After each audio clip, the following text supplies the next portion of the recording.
جب ایک بندہ اللہ تعالیٰ کو رب تسلیم کر لیتا ہے،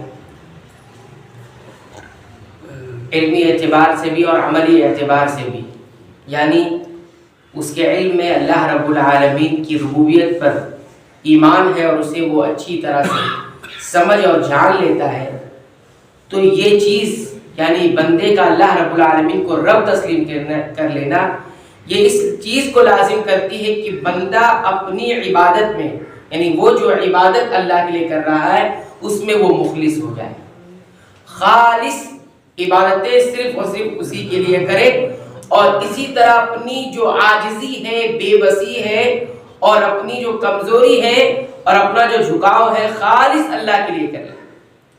بسا اوقات انسان کسی کے سامنے جھکتا ہے، کسی کے سامنے اپنی بے بسی کا اظہار کرتا ہے، لیکن وہ جزوی طور پر ہوتا ہے، لیکن مکمل طور پر اپنی عاجزی کا اور اپنی بے بسی کا اظہار کس کے سامنے کرنا ہے؟ اللہ رب العالمین کے سامنے کرنا ہے۔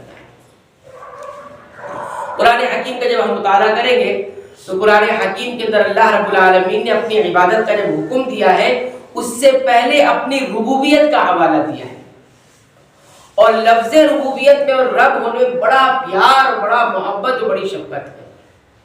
ہم تمہارے پالنے والے ہیں، اس میں کتنی محبت ہے۔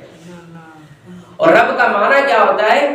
رب کا معنی لغوی اعتبار سے یہ ہوتا ہے کسی چیز کو بنانا، سنوارنا، سجانا۔ کیسے؟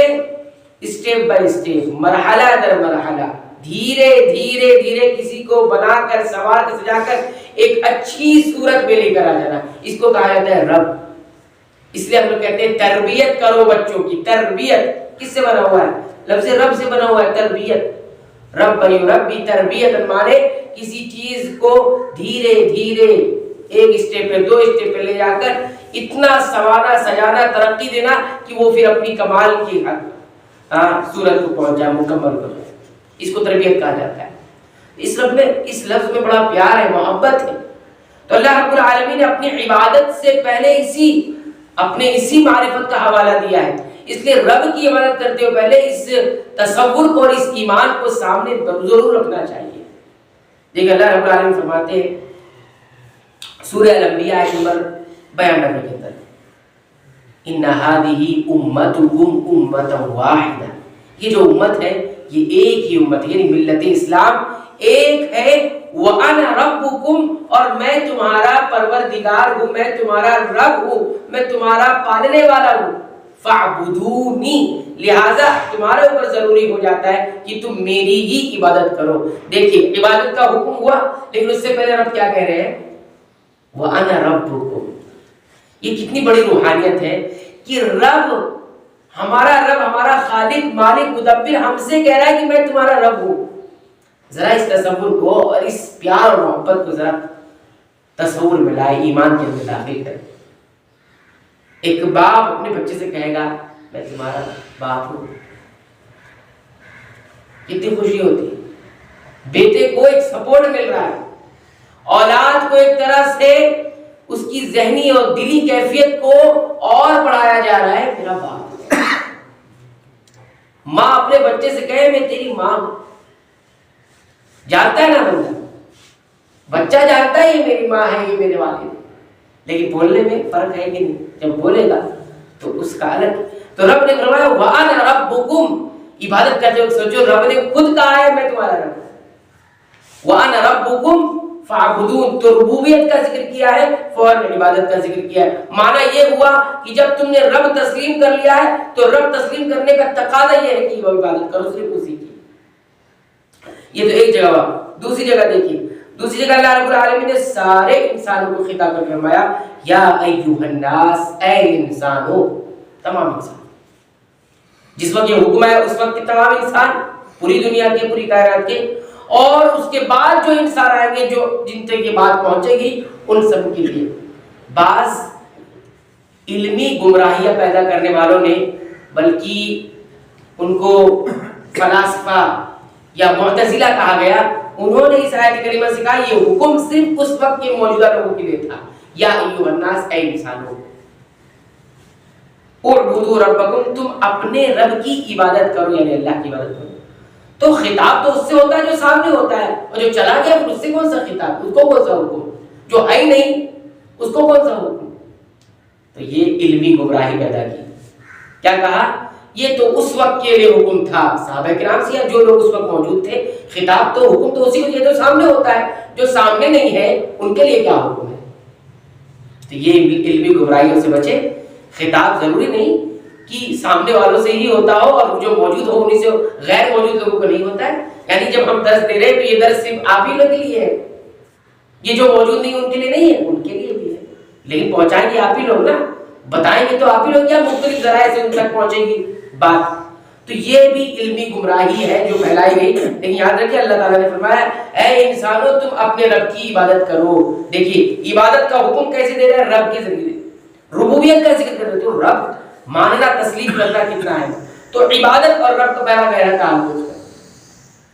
تو اس دونوں آیت کریمہ سے یہ معلوم ہوا کہ اللہ رب العالمین کا تمام کائنات کا رب ہونا یہ تقاضا کرتا ہے کہ رب العالمین نے تمام عالم کو یوں ہی بیکار اور نہیں جوڑا ہے، جن کو کوئی حکم نہیں دیا جا رہا ہے اور نہ ان سے کو کسی چیز سے منع کیا جا رہا ہے، بلکہ معنی اس کا یہ ہے کہ اللہ رب العالمین نے انہیں اپنی اطاعت کے لیے پیدا کیا ہے، اپنی عبادت کے لیے وجود میں لایا ہے.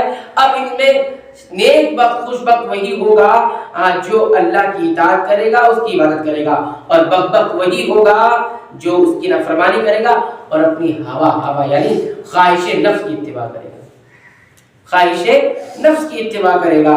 اور اللہ کی ربوبیت کی جو اللہ کی ربوبیت پر ایمان لے آتا ہے اور اللہ کے کو بطور رب ہونے پر راضی ہو جاتا ہے تو پھر وہ تمام چیزوں پر راضی ہو جاتا ہے جس کا حکم اللہ نے دیا ہے، اور ان تمام چیزوں سے بھی راضی ہو جاتا ہے جس کا اللہ رب العالمین نے ان سے منع کر دیا ہے. منع کرنے پر بھی راضی ہو جاتا ہے، رک جانے پر بھی راضی ہوتا ہے، اور اسی طرح اللہ نے جو کچھ اس کے لیے تقسیم کر کے رکھا ہے اس پر بھی راضی ہو جاتا ہے، جو مقدر کر رکھا ہے اس پر بھی کیا ہوتا ہے راضی ہو جاتا ہے. تقدیر کا شکوہ نہیں کرتا ہے، ہاں اپنی زندگی کی ناخوشگواری کا شکوہ نہیں کرتا ہے. مجھے رزق نہیں ملا، مجھے اولاد نہیں ملی، مجھے یہ نہیں ملا، مجھے وہ نہیں ملا، اس پر وہ کبھی شکوہ نہیں کرے گا. کب؟ جب رب تسلیم کرے گا. جب اللہ کے حبیب صلی اللہ علیہ وسلم نے فرمایا ذاق طعم الایمان، وہ انسان ایمان کا مزہ چکھ لیتا ہے، پا لیتا ہے، ایمان کی چاشنی پا لیتا ہے. کون؟ من رضی باللہ ربا، جو اللہ کو بطور رب راضی کر لے، یا اللہ سے بطور رب راضی ہو جائے. اللہ سے تو راضی ہونا لیکن بطور رب کب راضی ہوگا؟ جب اس کو ایمان کا مزہ ملے گا. دوسری بات وبالاسلام دینا، اور دین کو وبالاسلام، اور اسلام کو بطور دین راضی ہو جائے اسلام سے کہ میری اڑنا بچھونا یہی اسلام ہے، میں سوؤں گا بھی تو اسلام کے طریقے پر، اٹھوں گا بھی تو اسلام کے طریقے پر، میری آنکھیں بند ہوگی تو اسلام کے طریقے سے، میری آنکھیں کھلیں گی تو اسلام کے طریقے سے. اس طور پر اگر راضی ہو گئے تبھی ایمان کی چاشنی ملتی، ویسے چاشنی نہیں ملتی. اور تیسری بات فرمایا وَبِمُحَمَّدٍ رَسُولًا، اور محمد صلی اللہ علیہ وسلم سے راضی ہو جانا کیسے؟ بطور رسول کی. رسول ایک ہی ہے ہمارا جو پیغام اللہ کی طرف سے ہمارے لیے آیا، وہ ہے محمد صلی اللہ علیہ وسلم. یہ تین باتیں جس کے اندر رضا آ جائے، اللہ کو بطور رب تسلیم کرنا، اسلام کو بطور دین، اور محمد صلی اللہ علیہ وسلم کو بطور رسول، تو ایسے انسان کیا پا لیتا ہے؟ ایمان کی چاشنی. اب ہم محسوس کریں اپنے اندر، کیا ہم ایمان تو ہمارے اندر ہے الحمدللہ، لیکن کیا ہم ایمان کی چاشنی محسوس کرتے ہیں؟ کیا ہم ایمان کا مزہ کرتے ہیں؟ ہمیں اپنی ایمان کا احساس ہوتا ہے؟ اگر ہوتا ہے تو الحمدللہ، اور نہیں ہوتا ہے تو ان تین باتوں پر غور کریں. یا تو پھر ہم نے اپنے رب کو، اللہ کو رب تسلیم نہیں کیا، یا پھر ہم نے اسلام کو بطور دین تسلیم نہیں کیا ہے، یا پھر تو ہم نے محمد صلی اللہ علیہ وسلم کو بطور رسول نہیں تسلیم کیا ہے.